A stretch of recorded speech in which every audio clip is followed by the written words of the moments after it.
acceptance that life will be different.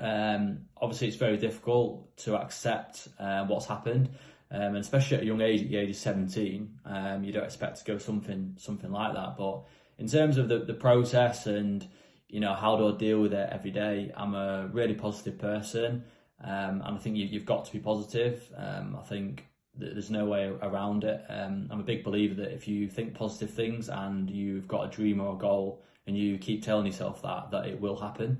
And it sounds really cheesy, but that it is true, because for myself, I had an aim to play for Great Britain once I lost my leg, and I did that through very much of a hard work, and then I started a new career in sales.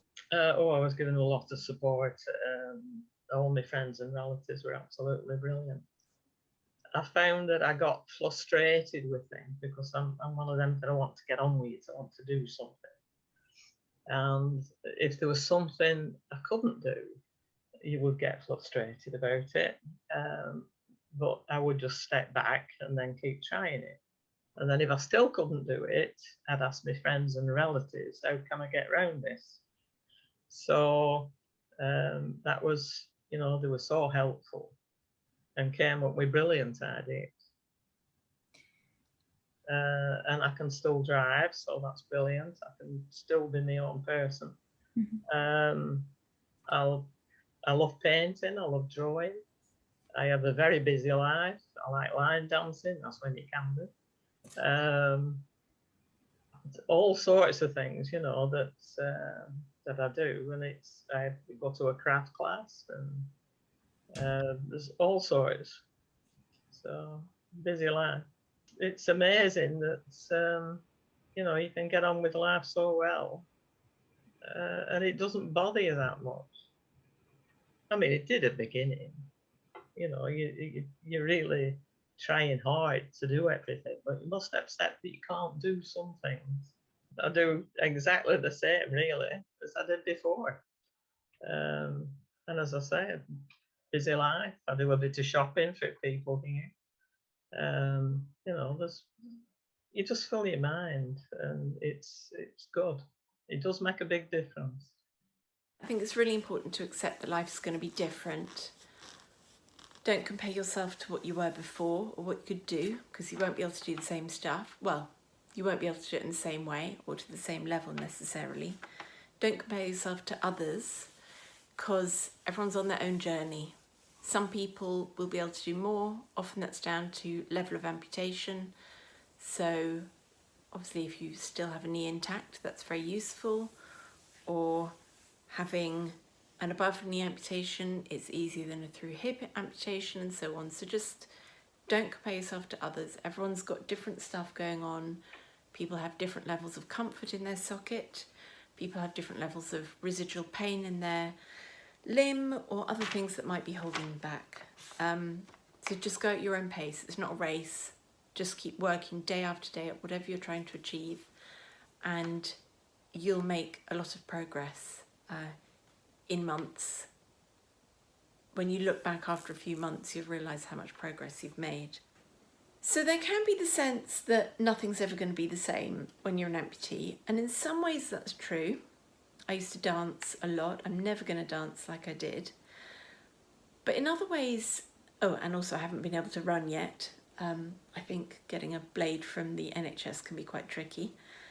And my socket hasn't been comfortable enough yet to do that, although we're getting there.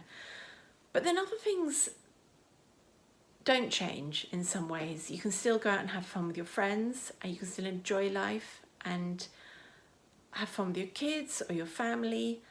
I found it really good having the kids, actually, because they're very good at adapting things. So they'll ask me to come play tennis with them, which, as you can imagine, is a bit tricky if you can't run. But we adapt it. So I'll take a quarter of one side of the court and have a child with me to cover the rest of the court. And the other child will be on the other side, for example. And they love me joining in and are very willing to make adaptations or suggest adaptations, which is quite heartwarming, and also it gets me to do stuff. Or I'm constantly asked to go and play football or basketball by my son. And in some ways, just the fact they expect me to get on with it is really good. And we often do find ways, we adapt things, and you can still have lots of fun. I did wonder what it would be like facing the world as an amputee, having one leg, people looking, people staring. I actually found it okay. I found that if I was really friendly towards people and looked them in the eye and smiled, I'd generally get the same back. And also, just remember that not all staring, in fact, most staring is not because people are thinking bad things. Most staring is because people are really intrigued. Maybe they haven't seen a prosthetic leg or they haven't seen someone with a missing limb before.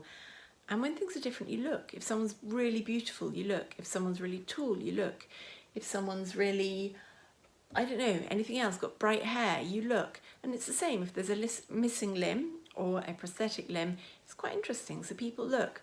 So I think that's a good thing to bear in mind, that they're not necessarily judging. In fact, they may well be thinking how amazingly you're doing, but they're interested, so they're looking.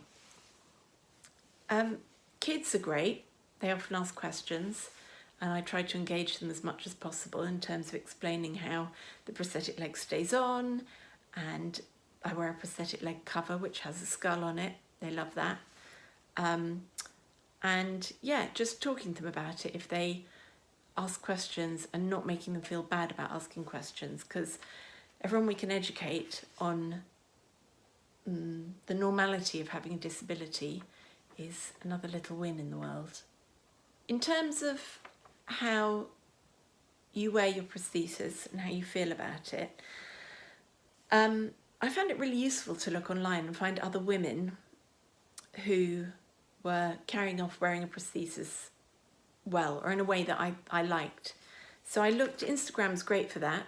There are all sorts of women. There are sportswomen, there are just women leading normal lives, there are models, there are all sorts wearing prosthesis, and they're all styling it in a slightly different way.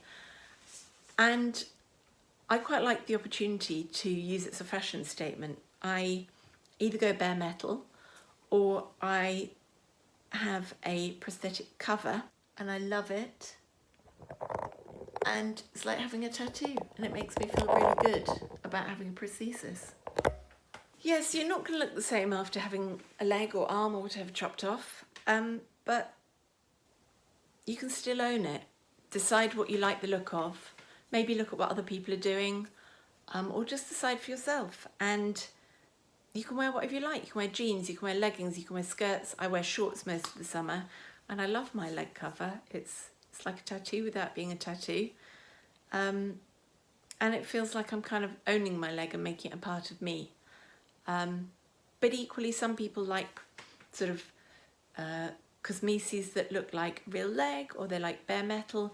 But just decide what you like and then go for it, own it. Life since amputation, I had a drive inside me that I had to be the dad that I wanted to be.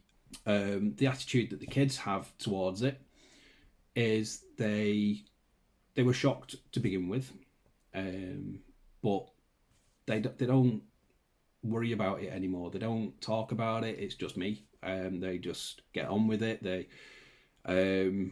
Because I don't let it stop me from doing anything. There's always a way around doing something. There's always a way around of getting somewhere, or being somewhere, or being able to do something. There's a way around it, and